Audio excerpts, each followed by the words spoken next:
Today, we're going to be talking about the 5 Fabric admin settings that you absolutely need to know and understand before you take the DP600 exam. All right, but first, before we jump in, let's cover what the Fabric admin portal is. So the Fabric admin portal is a grouping of all of the settings that govern the Fabric and Power BI service. There's going to be a lot of them, if you can't guess.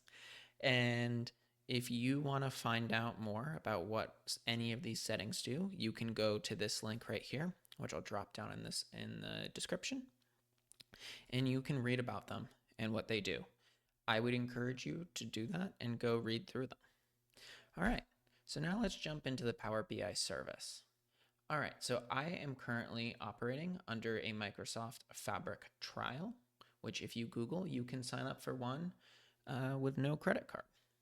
Once you have that trial set up, you can access the Fabric admin settings by clicking the settings button right here and then going into the admin portal. And just like that, we're at the number one most important Fabric admin setting that you need to know, and that is enabling Microsoft Fabric on your tenant. So the first thing you have to do is you have to enable users can create Fabric items, and then that'll let people or specific security groups be able to actually create Microsoft Fabric settings. Now there's a few other things in here that you can also turn on under this Microsoft Fabric setter. There's Data Activator, which is this really cool program that you can use to create notifications when changes happen in your data, in particular real-time data. So a good example would be is if you had a real-time data stream of your refrigerator's temperature, you could have Data Activator send you a text if the temperature starts to drop. There's the ability to mount Azure Data Factory items in your Fabric capacity so you can run them. There are all kinds of pre-built solutions that you can enable that your business users can check out and explore.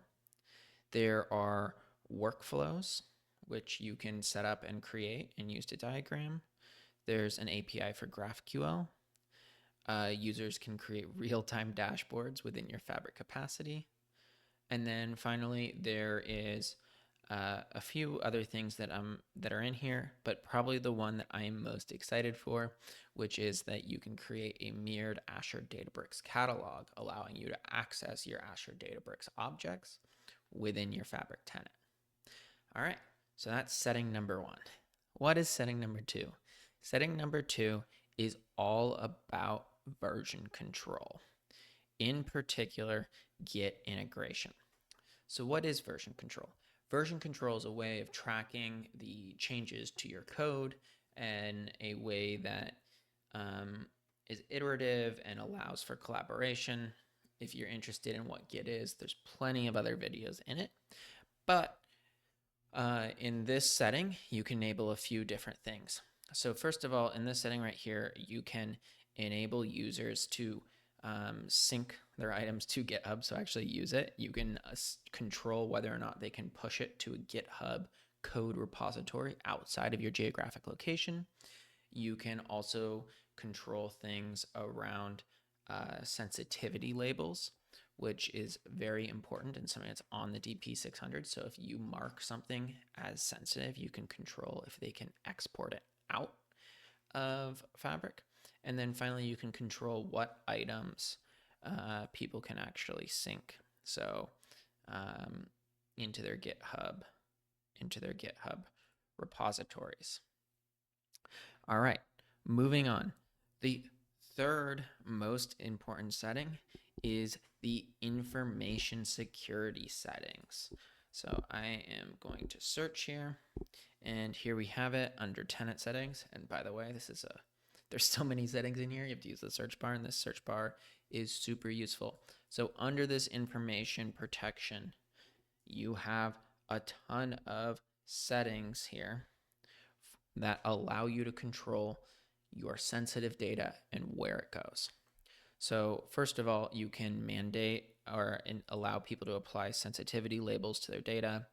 You can also apply sensitivity labels to data sources. So for example, data connections to Oracle or some other kind of external provider. Apply sensitivity labels to the items further down from those sensitive connections. Allow users to override them. Restrict content that can and can't be shared with the link. Increase the number of users that, if you're using Purview, can essentially create and republish encrypted Power BI users or files. And then you can also have domain admins setting sensitivity labels for their domains. And that brings us into the fourth most important setting, which is this new domain section right here. Now, this is, according to the study guide, this is a topic on the DP600 exam, and it relates to this concept of a data mesh, which is essentially that the central data engineering team will never have enough capacity to serve the needs of all of the other business domains or technical domains around it. As a result, what you can do is you can enable a domain or a space for those users to create and build safely within governed rules. You can create a domain by clicking this Create Domain button, giving it a name. So, for example, HR data. You can assign a domain admin. So in this case, right, I'll assign myself right here. And then within this domain, I can create subdomains and I can assign workspaces. So that way I can control all of the users or give certain access rights to people of specific groups. And you can control domain setting by clicking these three dots right here and then clicking settings, where they can set an image. You can set an admin, contributors to the domain, as well as then kind of who is a member of the domain by default.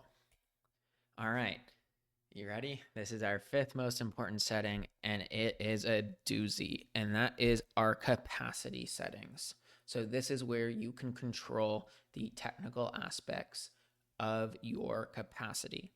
In this case, I am on a trial, but if you had Power BI Premium, Power BI Embedded, or an actual Fabric capacity, you'd go here. But in this case, I'm on a trial, so I can go in right here, and I can click into here, and I can go ahead and I can control the settings associated with my capacity. Two really, really important settings are under this Power BI workload section, which is where you can cover things around XMLA endpoints and get very specific in ways that you couldn't previously do with Power BI Premium capacities, as well as edit some stuff with Power BI paginated reports. But finally, you can also actually tune your Spark settings. So for example, open up your Spark settings and you can set things like, I believe, starter pools, right? And the kind of the basic settings. All right. So that is the top 5 most important Fabric settings that, in my opinion, you need to know before you go ahead and you take the DP600 exam. Have you taken the exam already? If so, was there a setting that I didn't cover? Let me know in the comments. And if you're interested in learning more about Microsoft Fabric or passing the DP600 exam by studying along with me, which is what I'm doing, I'm making these videos as a way to study, why don't you go ahead and subscribe and like the video. Thank you for watching. Oh, and if you're interested in seeing more videos in this series, I'll go ahead and link the playlist right now.